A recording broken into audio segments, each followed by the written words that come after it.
is the only truthful way to relate to the world and to others. It isn't a weakness. It's not a tool to get what you want. It is reality. There are different ways you can practice being When the officers came knocking, Karen could talk to them outside and close the door behind her. you, your family, friends, your neighbors, work colleagues, and so on. Good afternoon, officers. How can I help you? The chain lock works fine too. Who is it? Police department. With addiction. Good afternoon, officers. How can I help you? Hi, ma'am. Do you mind if we come in for a moment? Do you have a warrant? What is this about? No, my name is Officer Smith. This is Officer Jones. We're introducing ourselves to the tenants as part of a new home safety program. Mind if we come in? No, thank you. I can't let you in without a warrant. Again. I can't let you in without a warrant. That is your decision, ma'am. But this is just a public safety check. We're not here to get anyone in trouble. I understand, but I need to see a warrant before letting you folks inside. Well, ma'am, you have my card if you need anything. Have a nice day. Take care. Clerk. If police come to your door and you don't need their help, you may simply decline to answer the door. Because you don't have to let them in unless they have a search warrant. That is what it means to be in the zone, and one with what we're doing, in a state of profound concentration and flow.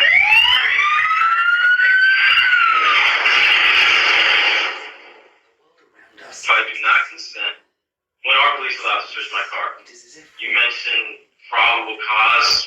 What does that mean? Probable cause means police must have clear facts or evidence to believe you're involved in criminal activity. In other words, an officer's hunch without evidence of illegal activity is not enough to search or arrest you. becomes But it doesn't take much. more helpful. Most avoidable police searches happen not because police have probable cause. They happen because people get tricked or intimidated into consent. So expired registration is a probable cause to search my car? No, it's not. But you still gotta be careful. Courts are eager to uphold police searches, so something suspicious about you or your car could be considered probable cause. I'm not the kind of guy to tell you how you should express yourself. Expressing yourself is one thing, but exposing yourself to police by being a public nuisance is different. Everybody knows who I am. Rule number 6. Don't expose yourself. Where and when to work. Start your journey now. Apply today.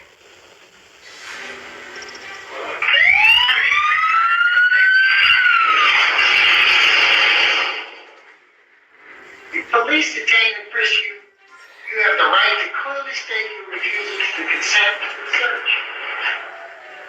Officer, I'm not resistant, but I do not consent to searches. But you should only verbally refuse, never physically resist. Now, just touching a car could get you tased or beaten. You could also get charged with felony assault.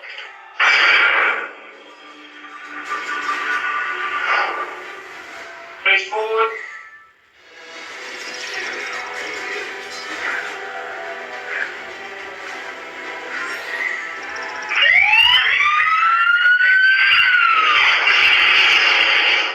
Now for free.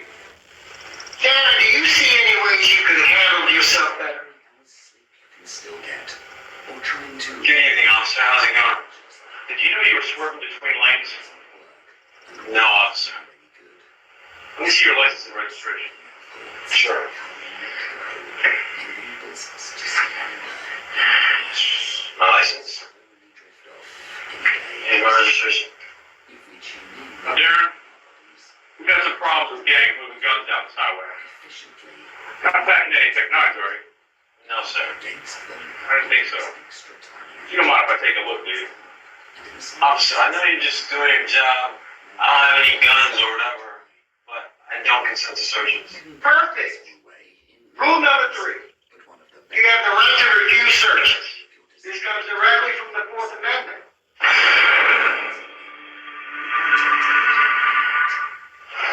For your Fourth Amendment protection to legally apply, you must be prepared to clearly state your refusal under pressure.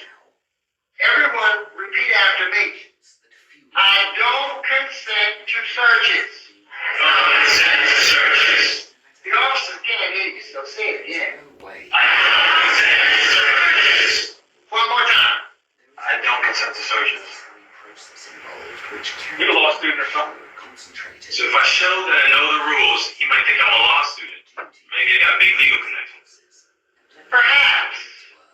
But don't get carried away by saying stuff like, I know my rights. Get out of my face. I'll sue you.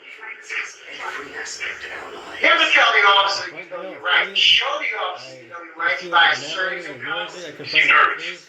Everything in this car I need to know about? No, officer. Precious things cannot be attained through shortcuts. Of course, this doesn't mean that by passively letting go, everything will fall in your lap.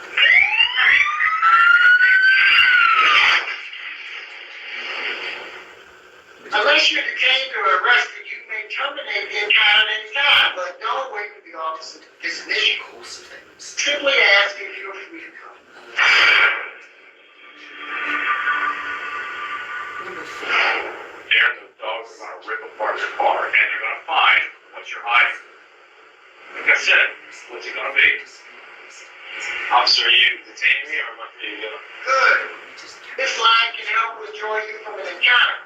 Saying you want to leave establishes that the encounter is not voluntary. It can help you later if you end up in court. To any direction. Let's practice that line. Everyone repeat after me. Are you detaining me, or am I free to go? Are you detaining me, or am I free to go? One more time. Are you detaining me, or am I free to go? Alright. You want to play it like that? You want to bump it up to the next level? Fine. Stay right here. Don't go anywhere. Asserting your rights won't make the police love you, but it might make them extra cautious about violating your rights.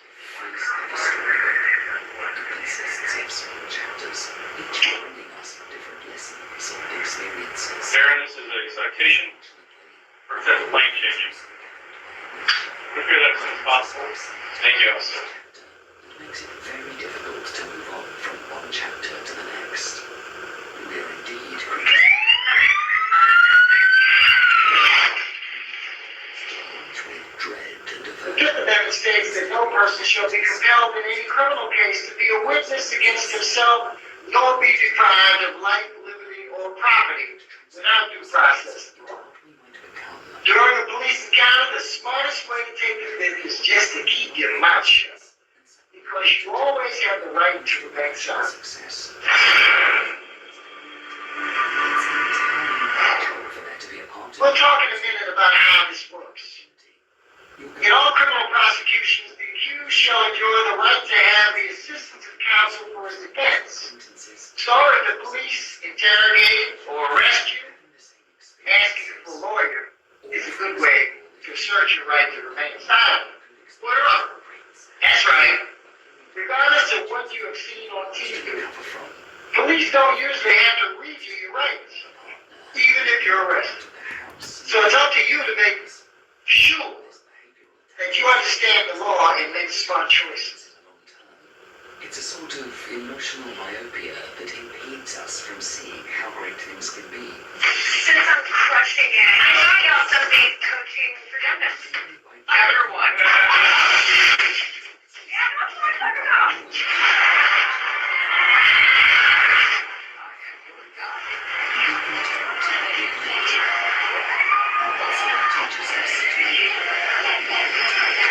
I wouldn't see like that on the way. Oh, yeah, I'm telling you.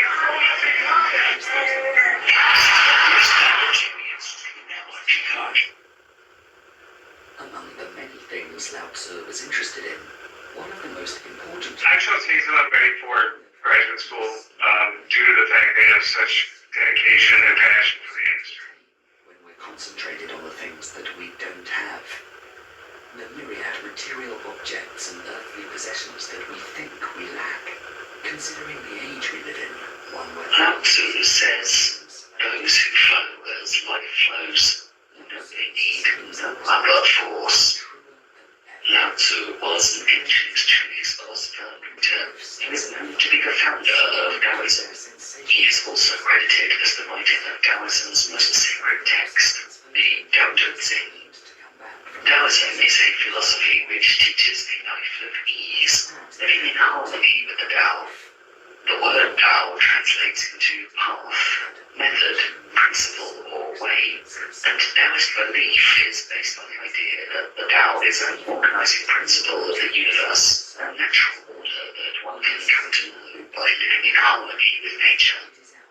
Taoism suggests that life is like the course of a river, and most of us are clinging to the bank, afraid to let go, and risk being carried along by the current of the river. At a certain point, each of us must be willing to simply let go and trust the river to carry us along safely. At this point, we learn to go with the flow. Once we've become accustomed to being in the flow of the river, we can begin to look ahead and guide our course onward. Thus, flow is about leading your life's course with minimal resistance. It is about allowing the course of your life to unfold whilst making conscious decisions about what's ahead of you. And in this video, we will talk about 6 ways to be in flow with your life from the wisdom of Lao Tzu. Number 1, let go of your ego. In the words of Lao Tzu, the ego is entranced by names and ideas. However, names and concepts only block your perception of this great oneness. Taoism teaches us that everything is connected and we are part of a greater whole. That we are much more than our job or our physical appearance. And only when we let go of this false identity given by the ego will we be able to live a fulfilling life. By linking our identity to what we do professionally or the job title of your dreams, for example, but once you're in a relationship with them, you begin to take them for granted. This disposition is endemic. It's virtually synonymous with the human condition, yet it's something that, with the right principles, we can overcome. As mentioned earlier, we need to realize that we're already connected to everything in our lives that we think we're missing, such as love, happiness, and inner peace. We just have to align ourselves the right way. And one of the ways to align ourselves appreciate and be grateful for everything we have around us.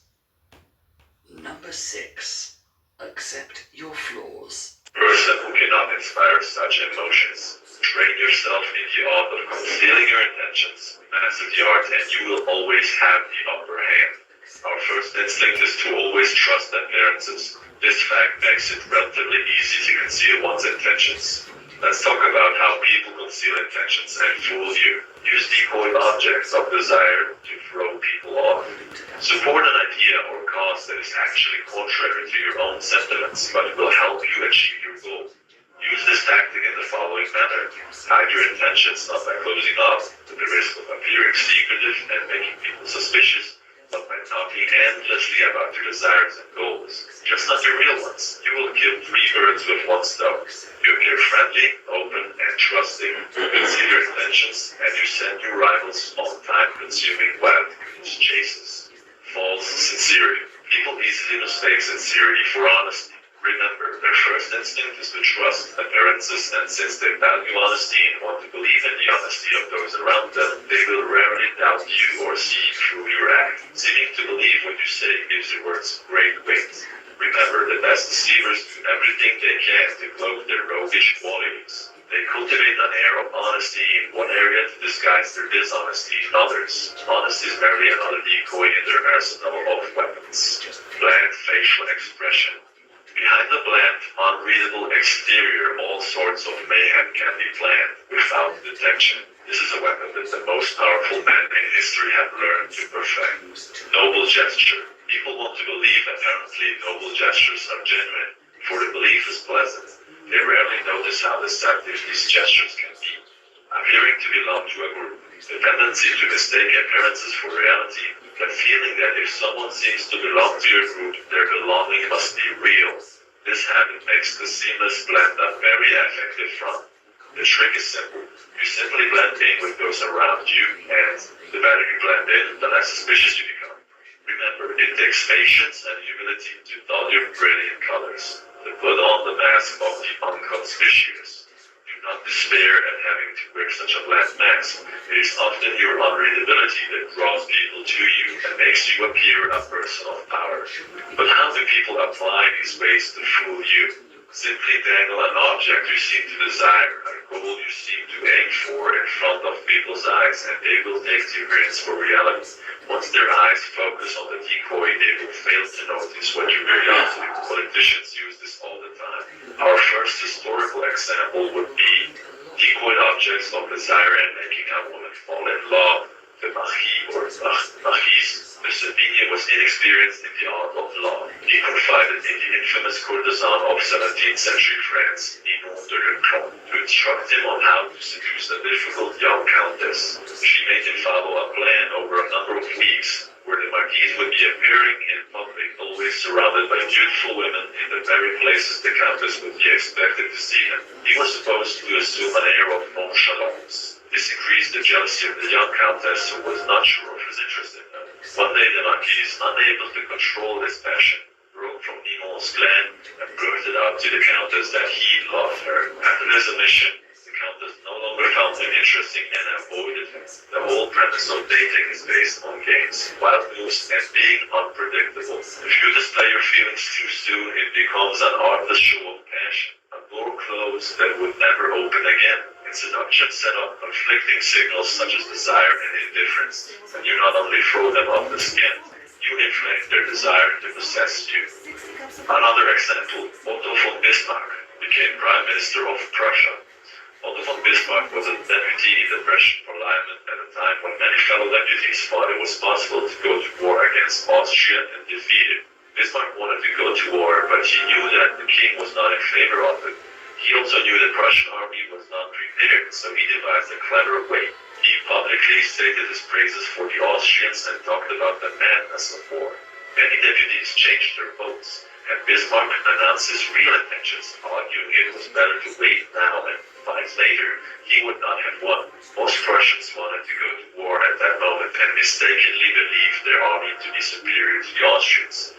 Had he gone to the king, his sincerity would have been doubted. By giving misleading statements about wanting peace and concealing his true purpose, Bismarck's speech catapulted him to the position of prime minister. He later had the country go to war against the Austrians at the right time, when he felt the Prussian army was more capable and united with Germany. Yet another example, the Duke of Marlborough used this in the Spanish succession. During the War of the Spanish Succession in 1711, the Duke of Marlborough, head of the English army, wanted to destroy a key French fort because it protected a vital thoroughfare into France. And he knew that if he destroyed it, the French would realize what he wanted to advance down that road. Instead, then he merely captured the fort and garrisoned it with some of his troops, making it appear as if he wanted it for some purpose of his own. The French attacked the fort and the Duke let them recapture it. Once they had it back, they destroyed it, figuring that the Duke had wanted it for some important reason. Now that the fort was gone, the road was unprotected and Marlborough could easily march into France. What else? Henry Kissinger used bland face to win opponents. Henry Kissinger would bore his opponents around the negotiating table to tears with his monotonous voice, his blank look, his endless recitations of details. Then, as their eyes glazed over, he would suddenly hit them with a list of bold terms. Caught off guard, they would be easily intimidated. As one poker manual explains it, while playing his hand, the good player is seldom an actor. Instead, he practices a bland behavior that minimizes readable turns, frustrates and confuses opponents, permits greater concentration. Spies use appearing to belong to a group method. During the Cold War of the 1950s and 60s, as is now notorious, a slew of British civil servants passed secrets to the Soviets. They went undetected for years because they were apparently decent chaps, had gone to all the right schools and fit the old boy network perfectly. So, I paid close attention to all the feedback I've received from you guys and switched up the reviewing of the book's content to a great deal. I hope you like it better this way, and please let me know, and thanks for watching.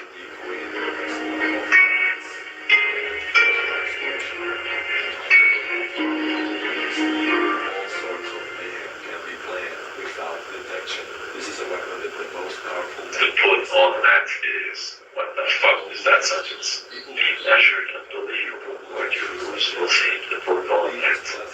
Elaborate. These gestures can be appearing to belong to a group, the tendency to mistake appearances for reality, the feeling that if someone sees Grand Canyon University is its purpose-driven education. It's a GCU.edu. it's really simple. You simply let the anger goes around using hands. Hey Playgoers, and welcome back to another video. Thank you so much for your love and support, enabling us to send your way another buff of everyday psychology. Let's explore. Have you ever given someone the silent treatment? Or maybe you've been on the receiving end of someone's silent treatment? It feels uncomfortable, right? Stifling. George Bernard Shaw once said, "The worst sin to our fellow creatures is not to hate them, but to be indifferent to them. That is the essence of inhumanity." There are many psychological reasons to explain why you may feel that way, but even more than just how harmful giving someone a cold shoulder can be. Many people believe that giving the silent treatment is a dignified response to an argument, but it's not. The silent treatment is a form of ostracism. The perpetrator often deflects, evades, subverts, or rejects your input, thus freezing you out completely. Their withdrawal leaves you feeling confused and hurt until you eventually get used to it. According to the professor of psychology, Kipling William at Purdue University, it's a form of passive abuse. It's employed with the intent to punish someone and thus yields harmful repercussions. Here are 6 reasons why the silent treatment can harm you. Number 1, it dehumanizes the other person. Did you know early civilizations equated ostracization to death because it was interpreted as expulsion from humanity and even expulsion from oneself? We are social beings, designed to form and maintain relationships. Social ostracizing, via silent treatment, frustrates these relationships. According to the 1976 study, treating people as less than human also tends to dehumanize the perpetrator.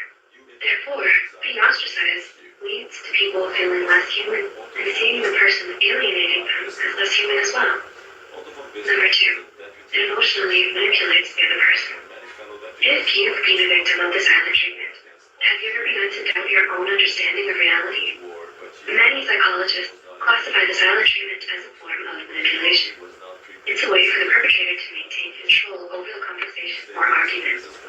The silent treatment is equivalent to gaslighting in the sense that it makes the person receiving the treatment question what they did wrong. Hence, it's a form of emotional abuse. Number 3, it denotes rejection. Do you hesitate to reach out for their hand? Does it feel like there's a good chance of being turned away, or even made you feel ashamed of the effort? During an argument, it's easy to justify your cold shoulder. It might seem like a good de-escalation tactic, but in reality, it's exacerbating the problem. The silent treatment serves to deny partners basic communicative needs, and therefore the person on the receiving end may feel rejected, especially if there's a physical aspect to the ostracization. Withholding of physical content from a spouse or partner make the partner doubt the stability of your relationship. Number 4, it instills self-esteem issues. Have you begun to constantly criticize yourself? Are you apologizing for every little thing? A cold shoulder is a very active way of demeaning someone and telling them that they're worthless, regardless of the intention. It invalidates their opinions, thoughts, and emotions. This, in turn, can produce anxiety and reduce self-esteem. A study from the University of Sydney shows that repeated ostracization can lead to the development of depression, eating disorders, and even suicide. Number 5, it produces physical pain. Do you often feel physical discomfort? Scientists have shown that when you experience the silent treatment, the anterior cingulate cortex, a region that distinguishes levels of pain, becomes activated. As a result of someone's cold shoulder, you may experience digestive issues, headaches, or aches in your back or joints. And number 6, it destroys relationships. Communication has been called the fuel that keeps the fire of your relationship burning.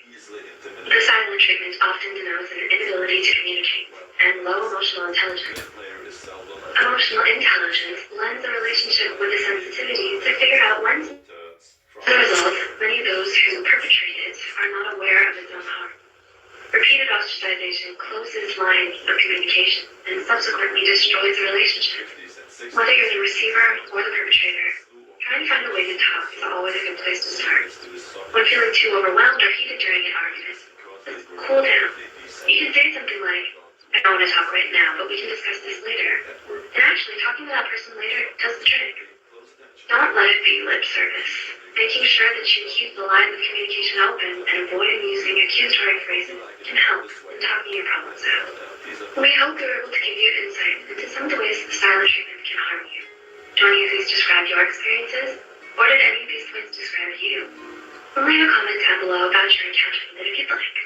Please feel free to share any thoughts you have as well. If you found this video helpful, be sure to hit the like button and share it with those out there being served the silent treatment. Don't forget to subscribe to Psych2Go and hit the notification bell for more new videos. Thanks for watching, and we'll see you soon. At Grand Canyon University, we're redefining what higher education looks like. You want opportunity. You want purpose. This is purpose-driven education. Take There's a lot of science that goes into making sure this helmet protects me. The same is true of the Colgate Total Active Prevention System. It's 15 times more effective in fighting the root cause of oral health problems. Try the Colgate Total Active Prevention System. Prevent problems before they start. Thank you so much. I'm a baseball cat. Just because I didn't go pro doesn't mean my kid won't. Hey, buddy, yeah, screw those hips, right? And you gotta swing. And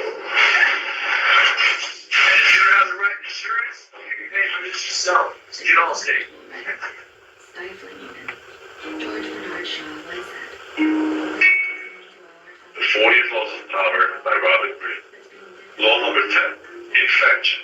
Avoid the unhappy and unlucky. You can die from someone else's misery. Emotional states are as infectious as diseases. You may feel you're helping the drunk man, but you're only precipitating your own disaster. The unfortunate sometimes draw misfortune on themselves. They will also draw it on you. Associate with the happy and fortunate instead. The infector possesses an inward instability that radiates outward, drawing disaster to all that they touch. Mary Gilbert, aka Lola Montez of Ireland, was one such person. Lola found herself in the role of a courtesan, prostitute of the royal court. In today's society, Lola would be considered a gold digger. She only sought out men with high social standing in the community that she could use for her own gain. Once she would have her hooks in these men, their slow demise began. One of her victims was King Ludwig of Bavaria, who felt compelled to help Lola. Yet once he was warned of the dangers of his affair with her, he could not seem to resist Lola's aura and almost found his once peaceful country in a state of civil war. It was not until then that the king finally ordered Lola to leave, but a month after she left, King Ludwig was forced to relinquish his throne. There are many men who suffered because of their association with Lola Montez. King Ludwig said that he was bewitched by Lola. Lola was an unstable, incurable, and infectious character type. This is not to say that these characteristics are only restricted to women. This is to say that there are some people whose emotions are so powerful that they infect the very soul of the people that they touch. How to recognize an infector? They draw misfortune upon themselves. They have a turbulent past. They have a long line of broken relationships. They have an unstable career. They have a forceful character that sweeps you up and makes you lose reason. They have a desire to destroy and unsettle, and is chronically dissatisfied. They have great effect on the world around them. And what do you do when you meet one? Don't argue with them. This is part of how they trap you. Don't try to help them no matter what they say. Don't pass the person on to your friends or you will become enmeshed. Flee the infector's presence or suffer the consequences. Learn to fear the power of infection. The risk of associating with infectors is that you will waste valuable time and energy trying to free yourself. Through a kind of guilt by association, you will also suffer in the eyes of others. On the other side of the spectrum of infectors are those people who attract happiness through their good cheer, natural buoyancy, and intelligence. They are a source of pleasure, and you must associate with them to share in the prosperity they draw upon themselves. All positive qualities can affect us, but taking advantage of the emotional side of this osmosis may be difficult. Now I put down 5 ways to affect positive change through your associations. If you are miserly by nature, associate with the generous and they will infect you, opening up everything that is tight and restricted in you. Only generous souls attain greatness. If you are gloomy, gravitate to the cheerful. If you are prone to isolation, force yourself to befriend the gregarious. Never associate with those who share your defects. They will reinforce what holds you back. One simple example is the meth head who tries to break out of the cycle of drugs and still just hangs out with his other meth head friends. It's just a very difficult environment. And 5, only create associations with positive affinities. So the quote bubbles are Gracian once again. Recognize the fortunate so that you may choose their company, and the unfortunate so that you may avoid them. Misfortune is usually the crime of folly, and among those who suffer from it, there is no malady more contagious. Never open your door to the least of misfortunes, for if you do, many others will follow in its train. Do not die of another's misery. That's it for this law. If you seek more soulful reviews, you might just want to subscribe. Thanks for watching. Are not aware of its own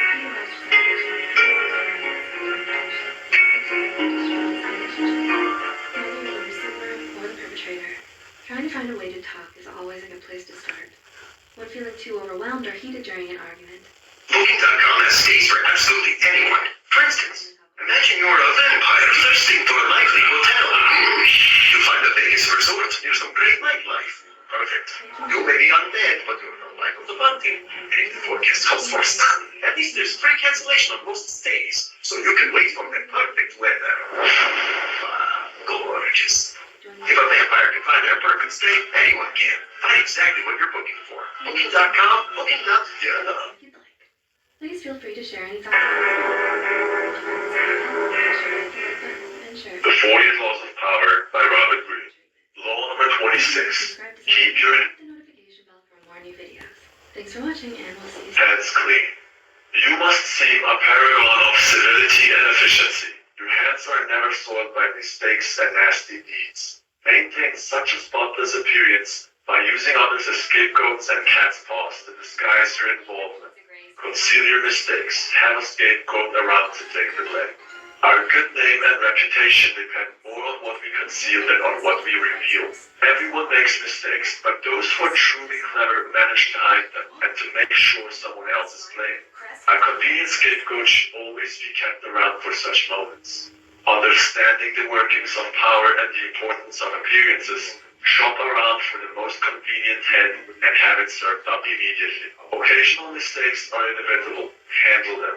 People of power are undone not by the mistakes they make, but by the way they deal with them. The mistake does not vanish with an apology. It deepens and festers. It's better to cut it off instantly, distract attention from yourself, and focus attention on a convenient scapegoat. Do not give people time to ponder your responsibility or your possible incompetence. The bloody sacrifice of the scapegoat seems a barbaric relic of the past, but the practice lives on to this day, if indirectly and symbolically. Since power depends on appearances. In today's society, Lola would be considered a gold digger. Officer, I know you're just doing your job. I don't have any guns or whatever, but I don't consent to searches. Perfect. Rule number 3. You have the right to review searches. This comes directly from the 4th Amendment.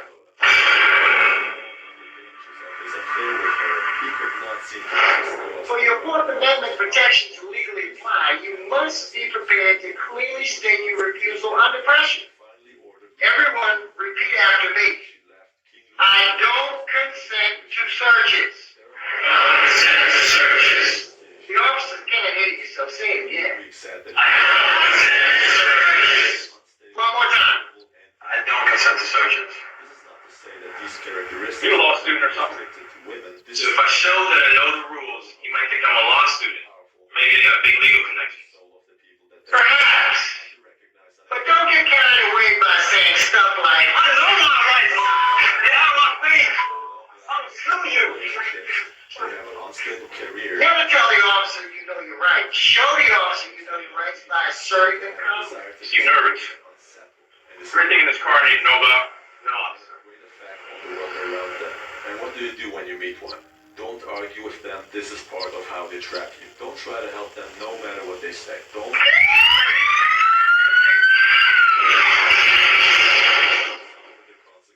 Unless you're detained or arrested, you may terminate the encounter at any time. But don't wait for the officer's dismission. And energy trying. Simply ask if you're free to go.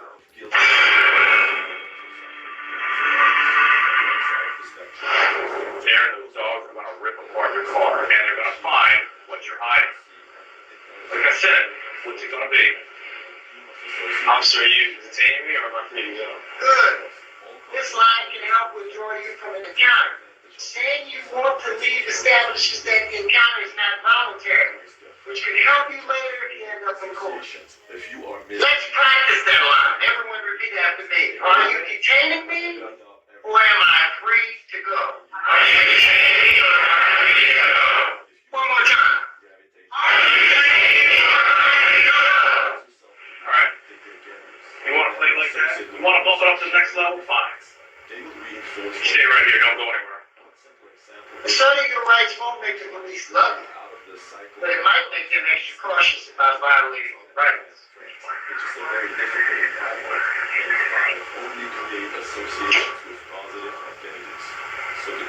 Darren, this is a citation for just lane changing. Take care of that as soon as possible. Thank you, officer. Fortune is usually the crime of folly, and among those who suffer from it, there is no malady more contagious.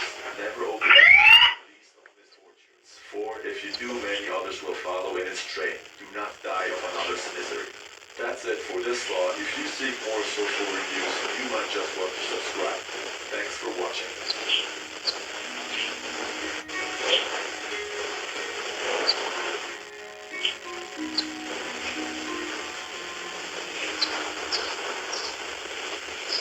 To an updated traditional book. You can also reconfigure it just by adding or removing pieces. The Silva version is a great value at just $12.89. Come find a look that's right for you at your furniture superstore, Mathis Home. Think you need a new roof? Think again and save now. For America's most trusted roofer. Because we always try to save your roof rather than replace it. We'll restore your roof for a fraction of the cost of the new roof. Call now or scan the code, and we'll give you an assessment of your roof for free. Imagine yourself in an amazing, fully furnished, multi-million-dollar home in Orange County. You must see a paragon of civility and efficiency. This is going to be awesome. Maintain such a spotless appearance by using others as Hopefully, when you go in, What's for life? Love, family, friends. Your smile should be too.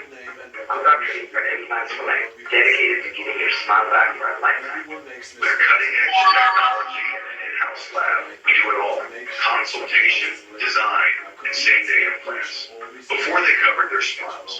After they share them. Because what we give isn't just a new smile. It's a new beginning. Visit GetImplantsForLife.com and get your forever smile today. Occasional mistakes are inevitable. Handle Right now at 6, the conflict in the Middle East intensifying. Tonight, the Consul General of Israel to the Pacific Southwest reacts to the ongoing operation and plans moving forward. That NBC4 News exclusive just minutes away. So Kanye West takes the stand for that. do not give people the bloody sacrifice of the scapegoat seems something. Kanye West takes the stand to represent himself and his ability in order to civil trial. What happens at the court today? NBC4 News at 6 starts with breaking news.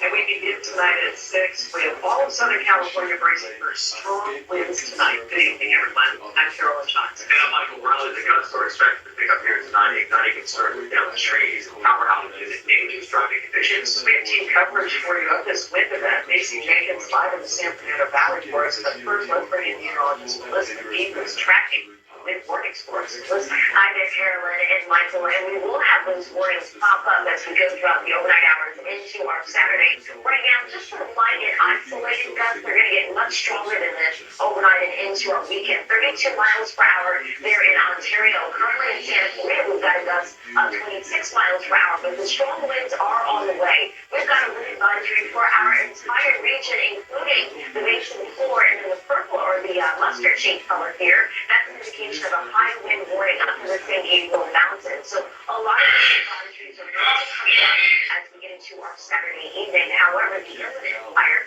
this advisory is going to stay up for you into the flight. Jezebel built a spectacle for everyone to see. Not only can you use others as scapegoats, but you can make them your cat's paw.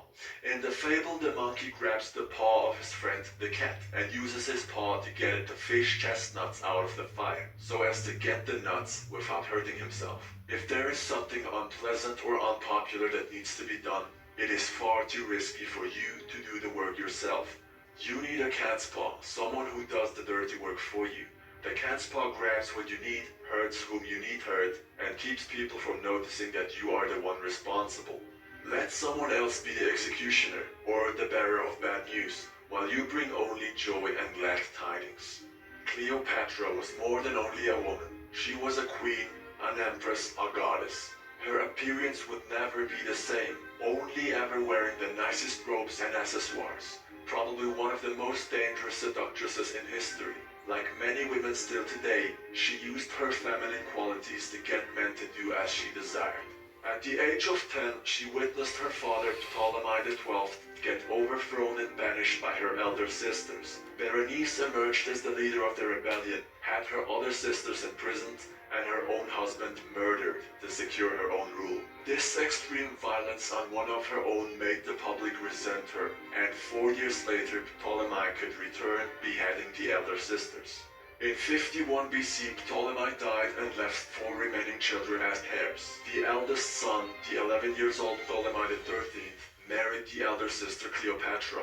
Incest was common in order to keep royal positions and thus power in the family. In a fight for power, Cleopatra was exiled. None dared to make the same mistake as Berenice by killing one of their own. It would inevitably shed a dark light on the murderer. Therefore, Cleopatra bided her time and schemed. When she heard of Julius Caesar's plan to make Egypt a Roman colony, she arranged to see him, seducing and thereafter using him as a tool to destroy her siblings and other enemies to get the throne for herself. In 41 BC, she would use the same tactics on Mark Antony. She was able to reduce both of these very powerful and dangerous men to her cat's paws, doing exactly what she wanted them to.